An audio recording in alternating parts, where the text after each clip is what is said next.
Why 12,000 Americans choose to live on a sinking atoll inside Tuvalu's invisible Pacific territory.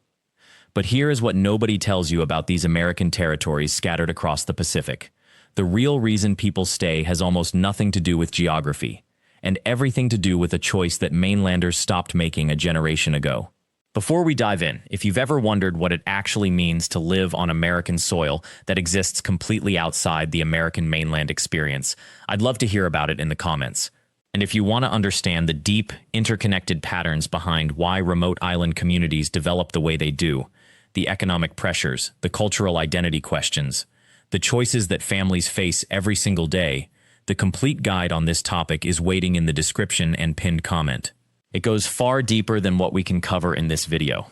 Now wait, this part is important. Most documentaries about sinking atolls focus on the climate crisis, the rising seas, the existential threat to these islands. And those are real.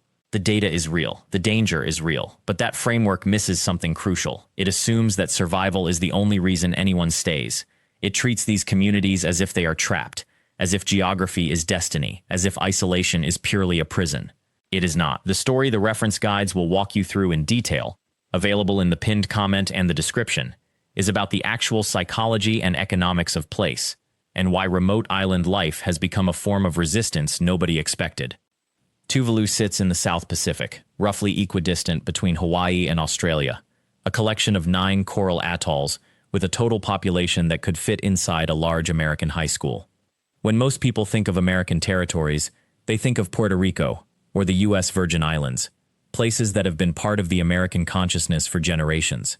But Tuvalu is different. It is Polynesian, it is ancient, and its relationship to the United States is complicated, layered, and rarely discussed in mainland media. The population has stayed remarkably stable for decades, hovering around 12,000 souls. But this stability masks something important: the daily reality of living on an atoll where the nearest hospital is a 6-hour flight away, where the internet connection is temperamental at best, where a single supply ship arriving from Fiji can dictate what you eat for weeks, and where the ocean itself, the very thing that surrounds you, sustains you, and defines your identity, is also the force that threatens your future. So why do they stay? That is the question that drives this story, not because they are trapped, not because they lack options, but because they have chosen something that most Americans have abandoned: community that is unbreakable, work that is tied directly to survival, and an identity so rooted in place that leaving would feel like amputation. The economy of Tuvalu does not run on the metrics that mainland Americans understand. There are no corporate offices, no stock portfolios, no quarterly earnings reports. Instead, the economy is built on something far more immediate: what the ocean provides and what the land can sustain. Fishing is not a hobby here. It is survival itself.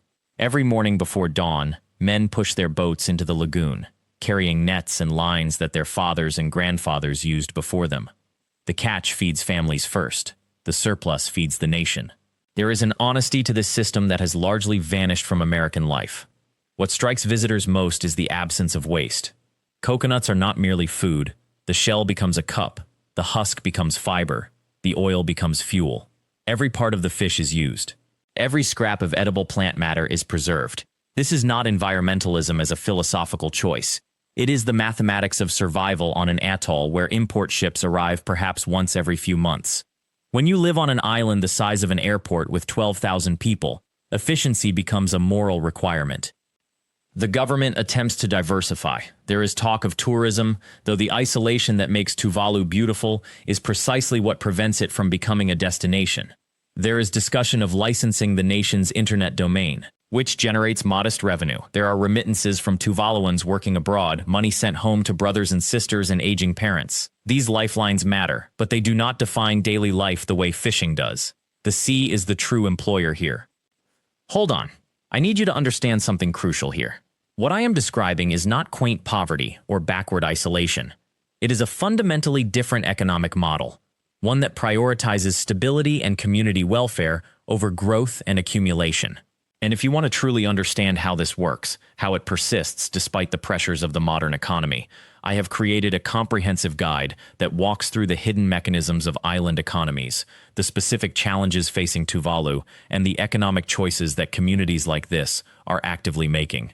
That guide is available in the description and pinned at the top of the comments. It is a paid resource, but it goes much deeper into the patterns you are seeing here. The real tension emerges when you consider what Tuvalu is not. It is not connected to the mainland by bridge or tunnel. It has no significant manufacturing sector. Its government operates with a budget that would be considered modest for a single American county. The educational system struggles to retain teachers. Medical emergencies sometimes require flights to Fiji that can cost more than many Tuvaluans earn in a year. Young people finish school and face a choice: stay and live within the constraints of island life, or leave for New Zealand, Australia, or the United States in search of opportunity. Thousands have left over the decades. They send money home. They call their families. They return for visits when they can afford the airfare. Flights from Australia to Tuvalu cost upward of $1,000. But something happens to the ones who depart. They begin to live in two places at once. One foot in the world of shopping malls and highways, another foot always reaching back toward the lagoon they grew up in. The longer they are away, the more that second foot begins to ache. This is the paradox of modern island life. The outside world has never been more accessible. Information arrives instantly on smartphones. Flights connect the islands to the wider world. Social media broadcasts images of lives lived elsewhere. And yet accessibility has not translated into departure. If anything, more exposure to what exists beyond the lagoon has only deepened the commitment of those who choose to stay. They are not unaware of what they are missing. They are conscious, deliberate, and increasingly intentional about remaining. Maria is 32 years old. She was born in Tuvalu, moved to Auckland at 23, worked in a restaurant for 6 years, and returned home 3 years ago. When you ask her why she came back, she does not describe it as a sacrifice. She describes it as a return to clarity. In Auckland, she earned more money, had access to better restaurants and entertainment, and lived in a city where anonymity was guaranteed. She could disappear into a crowd if she wanted to. In Tuvalu, she cannot. Everyone knows her. Everyone knows her family. Everyone knows her choices. She could not have predicted, she told me, that the loss of anonymity would feel like a gain. But it did. Living in Auckland, she had money and choices. Living in Tuvalu, she has purpose and belonging. Those are not equivalent currencies in the modern economy, but they feel equivalent to her. Some nights, she said, she catches herself thinking about the restaurants and the shopping. Then she remembers standing in those places and feeling utterly alone, even in a crowd of thousands. In Tuvalu, surrounded by fewer than 12,000 people, she has never felt alone. This does not mean Tuvalu is utopia. The climate is hot and humid year-round. The choices for entertainment are limited. Medical care requires planning and often requires travel. Families struggle with alcoholism and unemployment among young men. Some young women face pressure to marry and have children before they have experienced the world. The infrastructure is aging. The internet connection is sometimes frustratingly slow. Life here is not easier than it is elsewhere. It is simply different, organized around different priorities. But there is something else happening here. Something that statistics about cost of living and employment rates cannot capture. Tuvalu has created a society where your value as a person is not determined by what you produce or consume. Your value is determined by your relationships, your knowledge, your contribution to the survival and well-being of your family and community. An elderly woman who tends a garden is as respected as a government official. A young man who knows how to repair a boat is as valued as a teacher. A mother who raises children thoughtfully is understood to be doing work as important as any paid labor. This shift in values is not accidental. It emerges from the basic mathematics of island life. When your population is small and geographically fixed, you cannot afford to devalue any member of the community. You cannot allow people to fall through cracks because you have no safety net of anonymous welfare bureaucracies. Your neighbor's well-being is your well-being. Your cousin's success is your success. This is not sentimentality. It is mathematics applied to human relationships. The question of why 12,000 Americans live on a sinking atoll cannot be answered by economics alone. It cannot be answered by discussing tourism or fishing quotas or government budgets. It can only be answered by understanding that these people have made a choice to live in a way that most Americans have only read about in books or seen in old photographs. They have chosen a life where community is not a luxury, but a necessity. Where knowledge is preserved not in databases, but in the memory of elders. Where the future is not something you sacrifice the present to chase, but something you build intentionally, generation by generation, in a place that is fragile and beautiful, and entirely your own. But here is where we must pause and reckon with something that most visitors to the atoll never truly understand. The choice these 12,000 Americans have made is not romantic from the inside. It is not a choice made once and then forgotten. It is a choice that must be renewed every single day. In the morning when a father wakes to check the weather, in the afternoon when a mother decides whether to buy imported rice or trust this season's taro crop. In the evening when a teenager looks at their phone and wonders what their peers are doing on the mainland, a world they can only reach by boarding that single weekly flight to Fiji. The ocean that surrounds them is not just beautiful, it is also a barrier. A boundary that shapes every economic decision, every medical emergency, every moment of loneliness or longing. When a child falls ill and needs a specialist that does not exist on the atoll, the decision to seek help is not simply a drive to the nearest hospital. It is a calculation, it is a cost, it is often a weeks-long separation from family. This is the hidden weight of island life that photographs and travel blogs rarely capture. This is what it means to be American, in a place where the American mainland feels like a foreign country. Where citizenship is a fact on a document, but home is measured in tides and coconut palms and the names of people you have known your entire life. Yet despite these realities, people stay. People have stayed for centuries. And in recent decades, as the atoll has faced the existential threat of rising seas, something unexpected has happened. Rather than abandoning their homeland, many Tuvaluans have actually returned. Professionals who left for education or work on the mainland have come back. Young families have chosen to raise children here rather than elsewhere. There is a quiet, deliberate defiance in this choice, not a loud protest against the world, but a simple assertion that this place, this fragile ribbon of coral, is worth fighting for. Before we continue deeper into this story, I want to make sure you have the full context for what we are exploring here. If you are genuinely curious about the mechanisms that allow communities to survive and even thrive in places that logic says should be abandoned, the complete guide to island resilience patterns and settlement survival economics is available in the description and in the pinned comment below. That ebook goes far beyond what we can cover in a single video, unpacking the historical, cultural, and economic signals that explain not just Tuvalu, but how isolated communities worldwide have adapted to extreme geographic constraints. It is a paid resource, but it transforms how you understand remote territories from curiosity into genuine literacy. To understand why people stay, you have to understand what they have built here, beyond houses and boats and gardens. You have to understand the architecture of meaning. In the capital of Funafuti, there are approximately 6,000 residents living in the most densely populated area of the nation. The rest of the 12,000 are spread across the outer islands. Vaitupu, Nanumea, Nui, Nuku'ai'ai, places where internet is spotty, where electricity is rationed, where a trip to the capital means boarding a boat and disappearing for days. And yet these communities persist. They have not transformed into ghost towns. They remain populated, vital, inhabited. One afternoon, I spoke with a woman named Osama who had left the atoll at 17 to study nursing in Fiji. She spent 8 years on the mainland. She built a career, made friends, experienced a kind of urban life that most young people on the atoll never will. But in 2015, she made the decision to come home. I asked her why, and she gave me an answer that I have thought about every day since. She said, I could have stayed. I could have had a bigger life in the way that bigger always means more money, more options, more escape routes. But I realized that I did not have a bigger life. I had a smaller one, a life with fewer people who truly knew me, fewer moments that actually mattered, and fewer reasons to wake up that were not about acquiring something. When I came home to a life where every action I take is connected to someone I love. That is not a trade down. That is a trade-in for something that actually lasts. Her words point to something that is almost invisible in discussions of remote island life. It is the economics of meaning.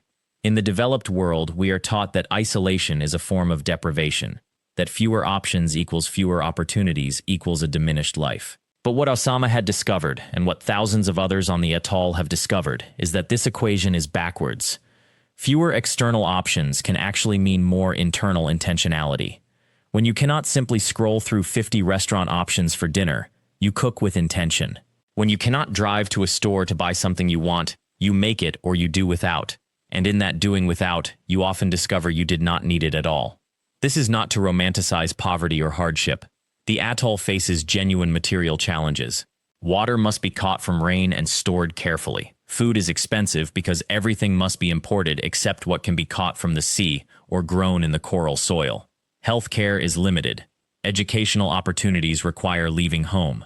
These are real constraints, not poetic ones. But what the people of the atoll have learned, and what they teach us if we listen carefully, is that a life worth living is not determined by the number of choices available to you. It is determined by the depth of meaning you invest in the choices you make. On the outer islands especially, this becomes crystalline. Without cinema or shopping malls or sports leagues, the centers of community life are the places they have always been: the church, the school, the gathering place where boats are repaired and fish are cleaned and stories are told. A teenager on Nui spends their Friday night not at a mall, but helping their uncle repair a net. A child on Vaitupu does not play video games, but instead learns to read the weather by watching the way coconut palms move in the wind. An elder on Nanumea does not consume content passively. They are, by necessity, the primary keeper of knowledge about how to navigate by the stars, how to read the ocean, how to preserve food, how to live. And this brings us to one of the most consequential questions about the future of Tuvalu. Climate change and rising seas are not theoretical threats on the atoll. They are observable realities, measurable in millimeters and inches. Each year, the high tide creeps a little further. Each year, storm surge pushes a little deeper into the islands. The government has already begun planning for climate migration. Discussions with other nations about potential relocation have been ongoing for years. New Zealand, Australia, and other Pacific neighbors have been approached. The reality, though unspoken directly, is that at some point in the future, perhaps decades away, perhaps sooner, it may become physically impossible to sustain large population centers on the atoll. But here is what is remarkable. Rather than this future catastrophe causing mass despair or exodus, it has instead intensified the commitment of many people to preserve their culture while they still can. There is a quiet urgency to documentation projects, to language preservation initiatives, to the recording of traditional knowledge before it is lost. Young people are learning traditional navigation, traditional fishing methods, traditional crafts with a new sense of purpose. They are not learning these things as museum pieces. They are learning them as essential survival skills that may one day be the only reliable tools they have. This is not resignation. This is not despair. This is something closer to defiance framed as care. The people of the atoll are saying, perhaps without saying it directly, "We will live here for as long as we can. We will know who we are. We will remember how we lived.